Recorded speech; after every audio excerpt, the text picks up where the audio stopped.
Bienvenue à Brothers View, un podcast où on essaie d'apporter différentes perspectives. en gardant un point de vue biblique. Moi c'est Raphaël. Et moi c'est Michael.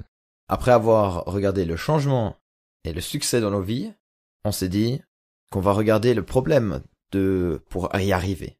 Ou le problème qui peut se passer si on essaye trop. Donc aujourd'hui, on parle de paresse jusqu'au burn-out. Bon, qu'est-ce que c'est déjà le burn-out? C'est en fait un surchargement de nos capacités qui fait que on n'a vraiment plus du tout envie de faire quoi que ce soit. On n'a plus de motivation pour se lever, manger quelque chose, enfin même des choses qui sont de manière habituelle, qu'on a normale, on va dire, il n'y a plus de motivation parce qu'on est surchargé ainsi. Donc le concept de burn-out, c'est un concept assez nouveau, à nouveau. Donc si vous allez chercher dans la Bible pour savoir si quelqu'un avait un burn-out comme ça va être difficile parce que ça vient aussi de la culture qu'on a, surtout en Europe, où on a cette pression de toujours devoir faire. Parce que si on fait pas, on perd notre temps. Parce que tout doit apporter quelque chose de mieux. Enfin, peut-être pas tout le monde le dit, mais il y a en tout cas une pression sociale qui dit que, travaille. Fais que ça soit utile pour toi, pour ta vie, pour ton futur. Et comme exemple, il y a cette petite histoire d'un monsieur qui profite de sa vie. Donc il travaille un peu et après il va à la maison, tranquille, boire un verre, profiter avec ses enfants. Voilà. Et après t'as un investisseur qui vient vers lui, qui dit mais votre champ là, vous devez l'utiliser. Mais pourquoi? Pour recevoir plus de sous. Mais pourquoi? Comme ça, vous pouvez après avoir plus de champs, investir encore dans des entreprises, avoir encore plus de sous, et après, vous allez en retraite avec beaucoup d'argent. Et qu'est-ce que je fais après? Vous allez boire un verre, vous allez profiter de passer du temps avec vos enfants. En fait, ce qu'il fait déjà, quoi. Ouais, je connais cette histoire avec des bateaux. Un pêcheur. Ouais, c'est avec un pêcheur, oui, exact. Oui, c'est avec un pêcheur. Mais ça, oui, en je tout vois. cas, si vous l'avez vu sur Insta, ça vous a un peu rappelé. Sinon, pour les autres, c'est la question: pourquoi travailler? Est-ce que ça vaut la peine d'investir, de toujours travailler, d'avoir encore plus d'argent, plus de tout? Est-ce que ça va nous donner plus de succès, plus de bonheur? Bon, ça on a déjà discuté, mais en tout cas, où est la limite? Du burn-out? Tout à fait, parce qu'aussi, au jour d'aujourd'hui, il y a toujours plus de pression sociale. On voit plein de posts où on dit il faut travailler plus, faut avoir un morning routine. On se lève à 4 heures du matin, yoga, après travail. On rentre, on lit, et plein de choses où on surcharge le cerveau. Et il y a aussi un travail scientifique sur ce sujet-là, psychologique, un analyse psychologique dans ce thème, où ils disent que le cerveau est beaucoup plus performant si on fait moins. C'est-à-dire qu'en gros, ce surchargement actuellement, c'est un level, c'est pas un level up, mais un level down. Alors c'est assez intéressant de voir cette évolution des personnes. Mais actuellement, on a un peu la chaise entre deux culs. Non, ça se dit pas. Ça sera trop vulgaire. Déjà, c'est le cul entre deux chaises, Ah pas ouais. la chaise entre deux culs. Oh waouh. Non, mais on a un peu ce sujet qui vient et on veut toujours faire plus de performance, on demande toujours plus. Et comme on dit, où est la limite? Et après de l'autre côté, on a le bore out. C'est le contraire et ça se base sur une sous-exigence. Une exigence insuffisante à la personne, c'est-à-dire que il s'ennuie dans ce qu'il fait. Et ça peut aussi un peu se développer dans un style de paresse. On n'a plus envie de faire quelque chose. On stagne et on fait plus d'efforts et on s'améliore pas. Et là aussi, on peut avoir des aspects négatifs parce qu'on s'améliore pas personnellement. On n'a pas d'autres qualités. Et ça, c'est la question. Est-ce qu'il faut s'améliorer? Est-ce qu'on est parfait comme on est maintenant? Ça, on en a déjà discuté dans le changement dans nos vies. Mais en tout cas, pour la paresse, on vient juste après. Moi, j'avais encore tout de même un personnage biblique où on peut dire, lui là, il a une idée comment se décharger. Moïse, quand il avait écouté d'abord tous les problèmes de tout le peuple, tout d'un coup, je crois que c'est un de ses amis, Aaron, ou je ne sais plus vraiment qui, mais il a dit, mais délègue ça. Donc, là, il a décidé de prendre 12 personnes, un pour chaque tribu, et puis les gens ne sont plus venus après directement vers lui, mais d'abord vers les autres personnes, et si le problème était plus grave, ben, ces personnes allaient venir avec le problème chez lui.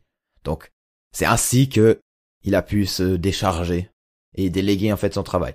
Donc, on peut déléguer. C'est ça, ouais. Mais du coup, on va quand même aller sur la paresse, parce que c'est intéressant quand j'ai regardé un peu j'ai recherché sur Internet, je suis tombé par hasard sur la recherche être délivré de l'esprit de la paresse. C'est pas un des 7 péchés capitaux?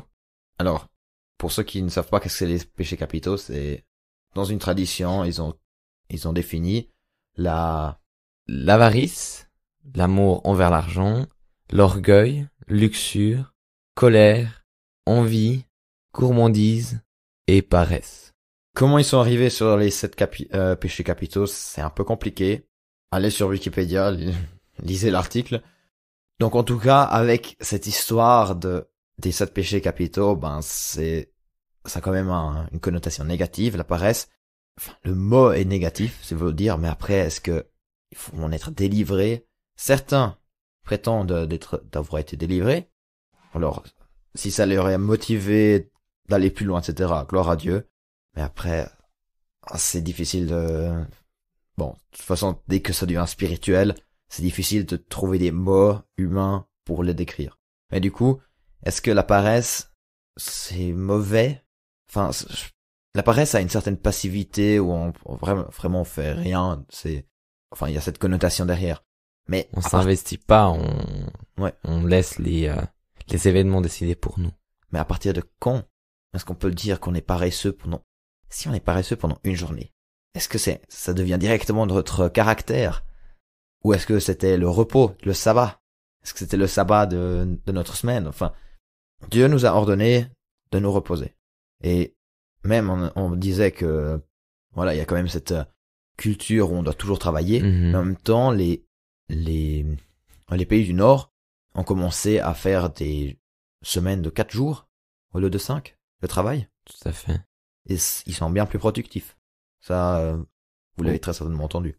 Oui, comme c'est marqué, et c'est prouvé aussi dans ces temps d'aujourd'hui, en économie, on essaye cette nouvelle semaine de 4 jours où on devient plus efficace à travers ça, qu'on a plus de repos et ça fonctionne.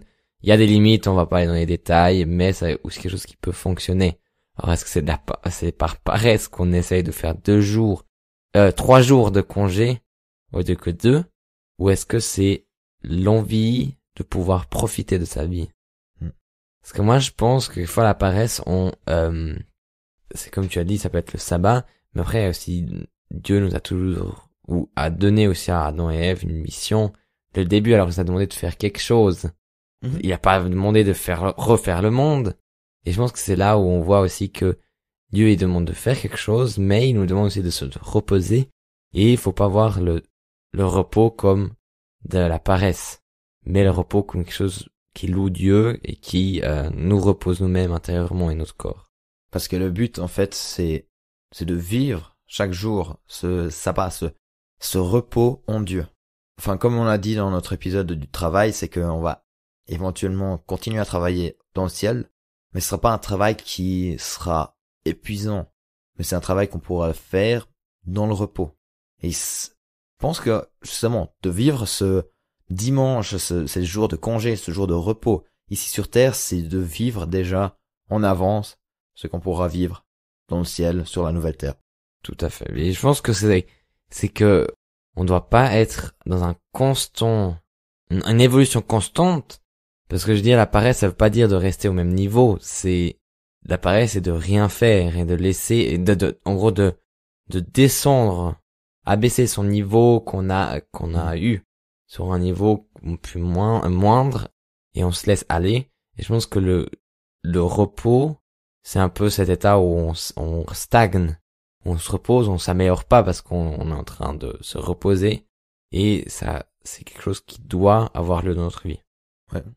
Alors, je pense que vous avez compris, c'est un équilibre entre faire quelque chose, faire pas trop. En tout cas, je suis assez fan d'un passage dans Ecclésiaste où c'est marqué, chapitre 4, versets 5 à 6, « L'homme stupide croise ses bras et se détruit lui-même. Mieux vaut une poignée pleine de repos que 2 poignées pleines de travail et d'une activité qui revient à poursuivre le vent. » Donc qu'est-ce que ça veut dire? Il y a 2 extrêmes. L'homme stupide, comme il le dit, qui croise les bras, donc qui fait rien. Et à l'autre extrême, celui qui a les 2 mains pleines de travail, et justement, c'est une activité qui remène à essayer de choper le vent, ou bien comme certains disent aussi, attraper la fumée. C'est un paradoxe, parce qu'en fait, on voit quelque chose. La fumée, c'est quelque chose qu'on peut voir, qu'on dit, ça peut tenir, mais dès qu'on le prend, ben, il y a rien. Et c'est là où t'as encore la 3e personne, au milieu, une main pleine de repos. Donc c'est une main qui se repose, l'autre qui peut travailler, qui peut faire quelque chose. Donc là vous avez en fait l'équilibre. Mais de pouvoir y arriver, de pas se culpabiliser en même temps dans le sens ah mais je devrais moins me reposer ou bien je devrais plus me reposer, c'est difficile. C'est un apprentissage de vie. Tout à fait. J'ai aussi une histoire assez intéressante qui me revient à l'esprit, c'est qu'il y avait une fois un pasteur jeunesse qui était chez nous, qui m'a dit que il a reçu le don de Dieu de pouvoir dormir que 4 heures par nuit et être en pleine forme le prochain jour. Parce que Dieu le demandait de travailler autant.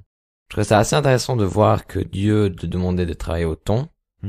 Puis je pense que dire que c'est pas Dieu, c'est pas possible, c'est de nouveau limiter Dieu, et je pense que dormir 4 heures, c'est presque sous-humain, c'est surhumain. Je pense que c'était vrai ce qu'il disait. Faut jamais aussi oublier que c'était un moment. Dieu, il nous demande pas de travailler tout le long. Mais je pense que si un jour, dans notre vie, on arrive à un endroit où on doit travailler beaucoup, par exemple, pour avoir des examens, tout ça, Dieu est là pour nous aider, nous encourager, et nous donner les forces nécessaires.